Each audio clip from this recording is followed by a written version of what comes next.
Luis Gerardo Escandon Alcazar says, if India assists, if India assists the Chinese, the Shanghai Organization meet, if India attends the Shanghai Organization meetings, at the same time it forms part of the AU, KUS, Australia, UK, US, or the Quad, where does that leave it in the case of a possible near future war on the Taiwan Strait, even if limited? Greetings from Mexico. Greetings from India, sir.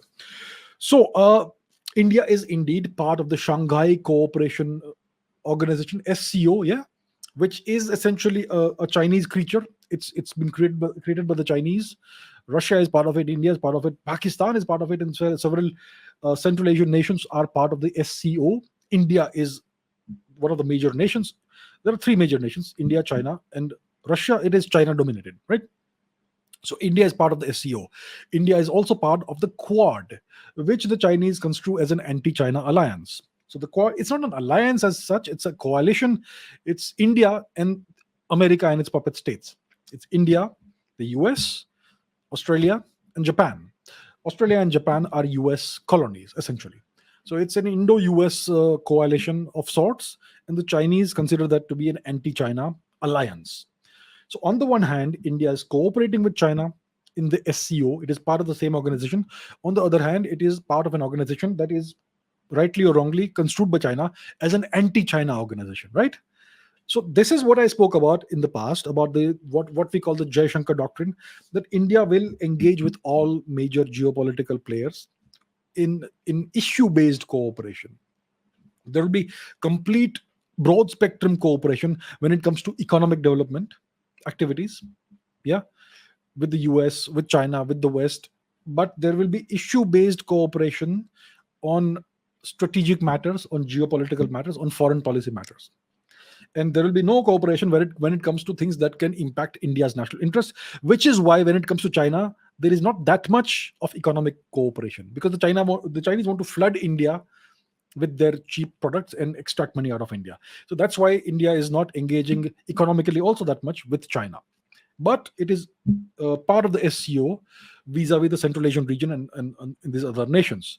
So India is giving issue-based cooperation to various nations, even to the Chinese, depending on what issue we are dealing with, which tells you that India is pursuing a policy of multi-alignment. This is not non-alignment. This is multi-alignment. This is a complete break from the past. In the past, India was part of the losers club, the non-aligned nations, and the objective was to achieve nothing.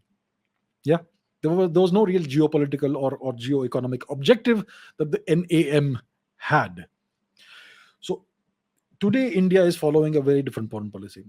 India is pursuing a foreign policy of furthering its national interest by cooperating with whoever has mutual in ways that are mutually beneficial with a wide range of nations.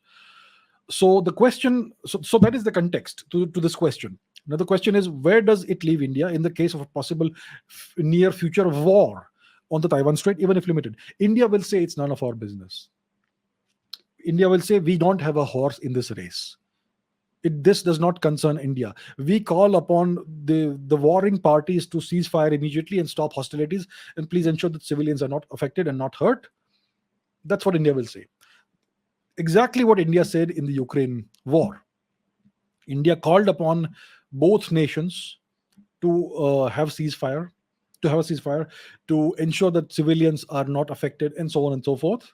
Yes, and anytime civilians were killed or whatever, India condemned that, etc. But India has not taken sides. India has condemned the military action. India has called for a ceasefire. India has called for a negotiated settlement, diplomatic settlement instead of military settlement. But India has refrained from taking sides, and India has refrained from condemning either of the nations explicitly, right?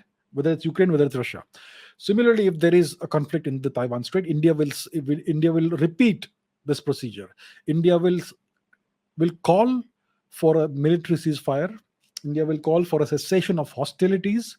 India will call for a negotiated diplomatic solution of the problem, and India will demand that civilians are not targeted in any manner.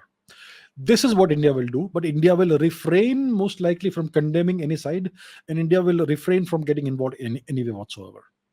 But of course, India will monitor the situation very closely, and in case certain advantageous conditions arise in certain ways, India will certainly take advantage of that, as any nation would. So that is how I see things going in the hypothetical scenario of a future war in the Taiwan Strait. If the war goes beyond the Taiwan Strait and becomes a widespread war, as wars tend to do sometimes. Remember 1914? So if that happens, then India will take appropriate measures to defend its national interest and other interests. So that's how I see. That's what I see happening.